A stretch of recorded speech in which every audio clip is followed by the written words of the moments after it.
اعوذ باللہ من الشیطان الرجیم بسم اللہ الرحمن الرحیم انہ خیر ناصر و معین وصلی اللہ علی محمد و آلہ الطاہرین اللہم صلی علی محمد و آل محمد۔ ناظرین، ہمارا یہ سلسلہ جو نہج البلاغہ کے معارف کے سلسلے سے چل رہا ہے، آج سے اس سلسلے میں نہج البلاغہ میں مولا کائنات کے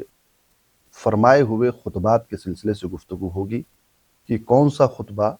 کن مباحث پر شامل ہے۔ تو سب سے پہلا خطبہ کہ جسے سید رضی نے اپنی ترتیب اور اپنی دقت نظر کے ساتھ جس خطبے کو پہلا مقام دیا ہے، آئیے اس کے بارے میں کچھ گفتگو کرتے ہیں۔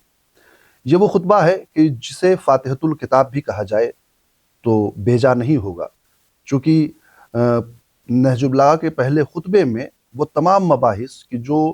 خطبے میں جو نہج البلاغہ میں آنے والے ہیں کلمات کثار کے ذریعے یا مکتوبات کے ذریعے یا دیگر خطبات میں، ان ساری چیزوں کی طرف ذرا سا اشارہ مولا نے فرمایا ہے۔ یہ وہ خطبہ ہے کہ جس میں تمام مباحث عالم کی خلقت، کائنات کی خلقت، فرشتوں کی خلقت، پیغمبران کے بھیجے جانے کا فلسفہ، ائمہ کی بھیجے جانے کا فلسفہ، اور خود انسان کی خلقت، اور انسان کی خلقت میں ابلیس کی مخالفت، اس کا سجدے سے انکار کرنا، یہ سارے مباحث ہیں کہ جو اس خطبے میں مولا کائنات نے بیان کیے ہیں۔ گویا کہا جائے کہ یہ خطبہ ایک طریقے سے نہج البلاغہ کے لیے فہرست کی حیثیت رکھتا ہے کہ اگر کوئی دقت نظر کے ساتھ اس خطبے کا مطالعہ کرتا ہے اور اس پر نظر ڈالتا ہے تو وہ پائے گا کہ آنے والی بحثیں جو نہج البلاغہ میں سید رضی یہاں پر سید رضی کی تعریف کی جائے گی کہ سید رضی نے کس طریقے سے حسن نظر کے ساتھ خطبوں کی ترتیب رکھی ہے اور اس خطبے کو پہلا مقام دیا ہے کہ جہاں سے یہ نہج البلاغہ کا باب شروع ہوتا ہے۔ اب اس خطبے کے حوالے سے گفتگو ہو کہ 5 فراز میں یا 5 فصلوں میں اس خطبے کو تقسیم کیا جا سکتا ہے کہ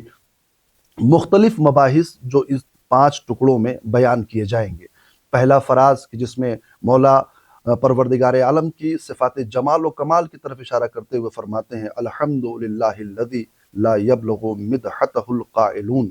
ولا یحصی نعماہ العادون۔ اس پہلے فراز میں مولا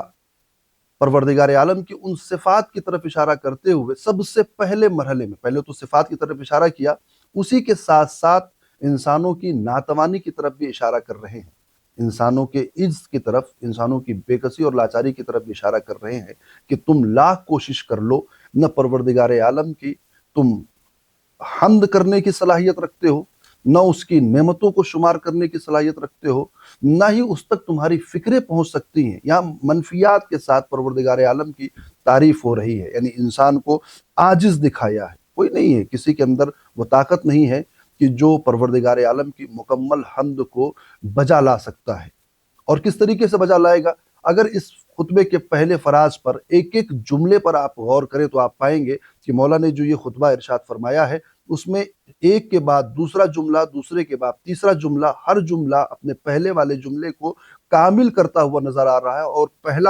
دوسرا جملہ پہلے جملے کی دلیل بن کر سامنے آ رہا ہے۔ آپ اللہ کی حمد نہیں کر سکتے ہو، آپ اللہ کو مکمل اس کی مدح و ثنا نہیں کر سکتے ہو، بعد میں کہتے ہیں کہ اس کی نعمتوں کو شمار نہیں کر سکتے ہو۔ تو یہیں پر یہ علت سمجھ میں آ جاتی ہے کہ جب آپ نعمتوں کو شمار نہیں کر پائیں گے تو آپ اس کی حمد کیسے کریں گے؟ آپ اس کی حمد کرنا آپ نے شروع کیا، کچھ نعمتوں کے سلسلے سے حمد کی، باقی نعمتیں چھوٹ گئیں، باقی وہ جو اس کی کرم فرمائیاں ہیں، جو اس کی رحمتیں ہیں، وہ رہ گئیں، اور آپ جو ہے آدھی ادھوری یا بہت کم مرحلے میں آپ اس کی تعریف کریں گے اور سوچیں گے کہ ہم نے اللہ کی مکمل تعریف کر لی۔ حالانکہ اللہ کی تعریف کہنے والے، بولنے والے، سوچنے والے، فکر کرنے والے کوئی ایسا نہیں ہے کہ جو اس کی مکمل تعریف کو پہنچ سکتا ہو۔ یہ جو دوسرا جملہ ہے اسی خطبے کے پہلے فراز کا دوسرا جملہ، لا یحصی نعماہ العادون، آپ اس کی نعمتوں کی شمارش نہیں کر سکتے ہیں۔ اللہ کی نعمتیں کتنی ہیں اس کائنات میں، اس کی شمارش کوئی نہیں کر سکتا، کوئی نہیں گن سکتا ہے، اور گننے کے لیے سامنے کی مثال موجود ہے۔ آج سائنسی زمانہ ہے، سائنس کا زمانہ ہے اور ٹیکنالوجی کا زمانہ ہے۔ آج جب سائنس کی لیبارٹری میں انسان کا بدن جاتا ہے تو وہ کہتے ہیں کہ اس وجود انسان کے اندر ایک کائنات بستی ہے۔ ایک دنیا بستی ہے کہ جس میں ہزاروں ہزار نہیں بلکہ لاکھوں اربوں خربوں مخلوقات زندہ موجود ہیں، زندہ مخلوقات موجود ہے اس بدن کے اندر، اور ابھی سائنس پتہ نہیں لگا پائی ہے کہ کتنے اور ہیں، کتنی تعداد ہے، یعنی مشخص نہیں ہو پایا ہے کہ کتنے مخلوقات زندہ، اور اگر ان میں سے بھی یہ مخلوقات زندہ دھیرے دھیرے مرنے لگیں تو انسان کا بدن مرنے لگتا ہے۔ آپ اندازہ لگا سکتے ہیں کہ نعمت پروردگار عالم کس جگہ پر اور کس مقام پر اور کس طریقے سے اس نے ہمیں عطا کی ہے۔ تو جب ہم اپنے وجود کے اندر کی نعمتوں کو گن نہیں سکتے، شمارش نہیں کر سکتے، تو کس طریقے سے ہم یہ کہیں گے کہ اس عالم میں، اس کائنات میں پروردگار عالم نے جو نعمتیں ہمیں عطا کی ہیں ہم اس کو مکمل شمارش کر سکیں، اور جب شمارش نہیں کر سکتے تو اس کی حمد بھی بجا نہیں لا سکتے۔ تو پھر کیا کریں پروردگار عالم کی حمد بجا لانے کے لیے؟ تو یہاں پر میں ایک